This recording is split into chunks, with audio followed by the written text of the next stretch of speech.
देखिए हमारे पास जो क्वेश्चन है एक्सरसाइज 1.1 का एनसीईआरटी बुक का ही है, क्लास 10 का रियल नंबर का।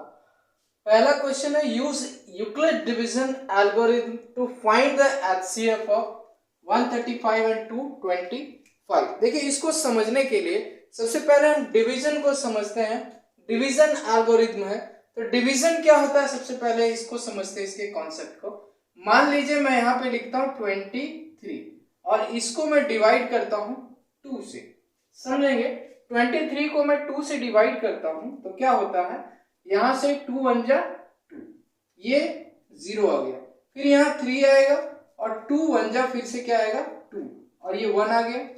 यानी जो रिमाइंडर है वो रिमाइंडर कितना बच रहा है, हमारा रिमाइंडर 1 बच रहा है और क्वेश्चन कितना आया है 11 और हमारे पास डिवाइजर जो है वो 2 है। इसको चेक कैसे करते थे, ये सबको पता है कि चेक कैसे करते थे, हम प्रीवियस क्लासेस में ये सब जान चुके हैं। तो क्वेश्चन को क्या करते हैं, क्वेश्चन इनटू डिवाइजर और प्लस में रिमाइंडर करते थे, ये डिविडेंड के बराबर आता था। तो यहां से 11 2 जा क्या हो गया 22 और प्लस में 1, यानी कि टोटल कितना आ गया 23 जो कि किसके बराबर है, ये डिविडेंड के बराबर है, डिविडेंड के, यानी कि ये डिवीजन मेरा करेक्ट है। चलिए एक और एग्जांपल देखते हैं। मैं यहाँ पे 4 लेता हूँ और यहाँ पे मैं 65 लिख जाता हूँ, ठीक है।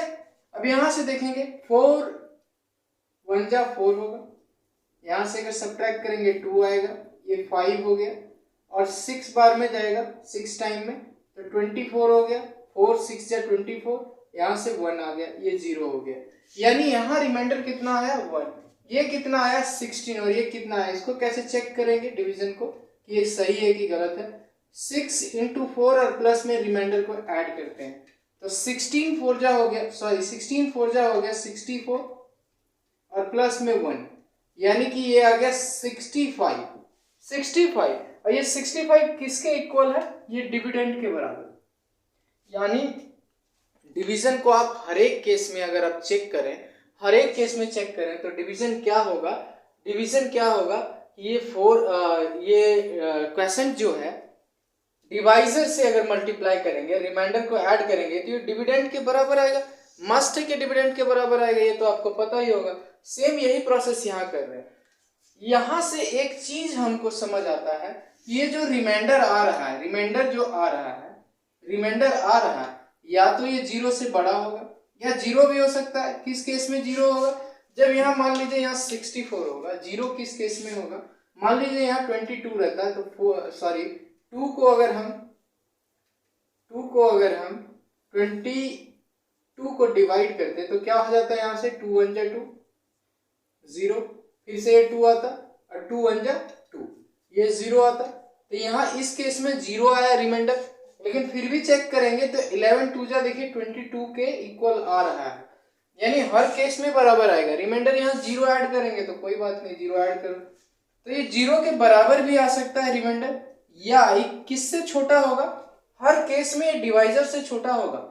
ये जो डिवाइजर है, डिवाइजर को मैं मान लेता हूं, डिवाइजर को मैं b मान लेता हूं, तो हर केस में ये b से छोटा होगा। तो ठीक यूक्लिड डिवीजन जो भी है ना, इसी पे हमारा बेस्ड है। अभी इसको हम समझते हैं, आइए समझते हैं। देखिए इसका सॉल्यूशन हम कैसे करेंगे। सिंस 225 is greater than 135, ठीक है, ये late a equal to 225 and b equal to 135, ये मान लेते हैं। यूक्लिड डिवीजन लेमा क्या कहता है, यूक्लिड डिवीजन लेमा क्या कहता है, यहां मैं लिखता हूं, using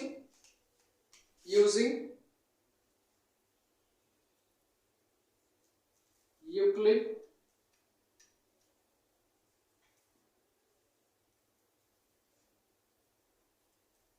division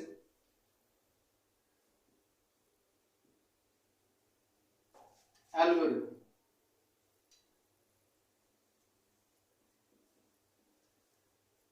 Euclid division algorithm का यूज करते हैं तो कैसे बनेगा, यहां से देखिए 225 यूक्लिड डिवीजन एल्गोरिथम है क्या, सबसे पहले वो मैं लिख देता हूं।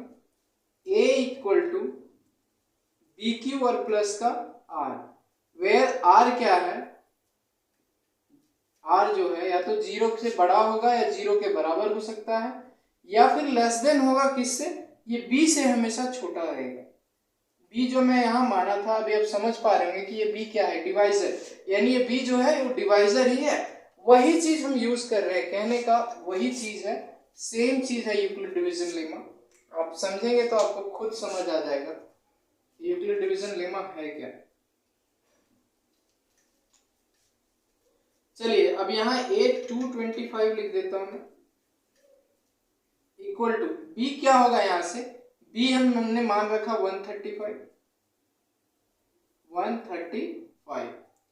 इंटू, अब यहां से देखिए ये कितने बार मल्टीप्लाई करेंगे, यहां जिस तरह कर रहे थे ना 11 का 2 बार ये हो रहा था, 2 को कितने बार मल्टीप्लाई करेंगे कि ये 22 के बराबर होगा, उसी तरह 135 को यहाँ कितना, अगर 2 टाइम्स करते हैं तो यहाँ से देखेंगे 270 के इक्वल आ जाएगा, जो कि इससे बड़ा है, तो 1 टाइम ही लेंगे, 1 टाइम लेंगे तो 135 इंटू 135 आएगा, प्लस में रिमाइंडर कितना बचेगा, ये 135 को 225 में से घटा देना है, तो 225 और माइनस 135 क्या आ जाएगा, यहाँ से देखिए 5 में 5 0 हो गया, ये 12 में 3 चला गया तो 9 हो गया, और ये यहाँ से क्या आएगा 0, यानी कि 90 आ गया, तो प्लस में यहाँ 90 करेंगे। अब सिंस रिमाइंडर तो 0 नहीं आया तो 90 is not equal to 0, again applying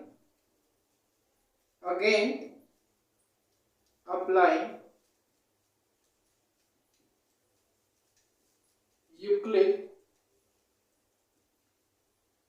division lemma. Euclid division lemma का हम फिर से यूज करेंगे, ये मैं मिटा दे रहा हूं, 1 मिनट मेरे को टाइम देंगे थोड़ा।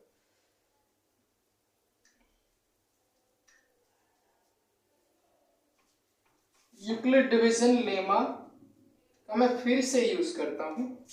अब यहां से न्यू जो डिवाइजर और न्यू जो ये आएगा, अभी देखिए 135 यहाँ पे आ जाएगा आपका जो डिविडेंड बनता था, और इक्वल टू क्या आएगा 90 आ जाएगा यहाँ पे डिवाइजर में, ठीक है। 90 को कितने टाइम करेंगे, अगर 2 बार करेंगे तो आप खुद देखेंगे कि 90 इंटू 2 क्या होता है 180 हो जाता है, यानी बड़ा हो जाएगा तो 1 टाइम लेंगे, 90 इंटू 1 90 हो गया, 90 को आप सब्ट्रैक्ट करेंगे, देखिए यहाँ से 90 किसमें सब्ट्रैक्ट है 135 में 90 सब्ट्रैक्ट करते हैं, यहाँ से आ गया 5 और ये क्या आ जाएगा यहाँ से 4 और ये 0, 45 आ गया, प्लस यहाँ 45 लिखेंगे, यानी कहने का मतलब रिमाइंडर अगर कितना आया 45, और ये 45 भी नॉट इक्वल टू 0 है, 45 भी not equal to 0। Again apply करेंगे इस रूल को, again using Euclid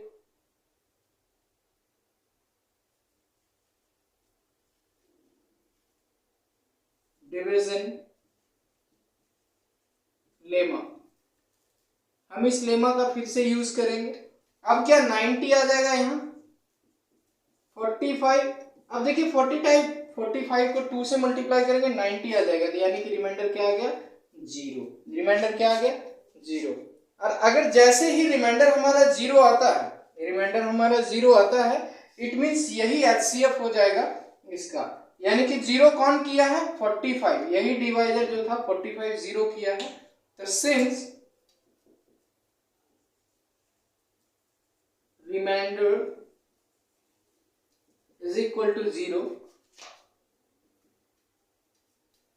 45 makes it 0, so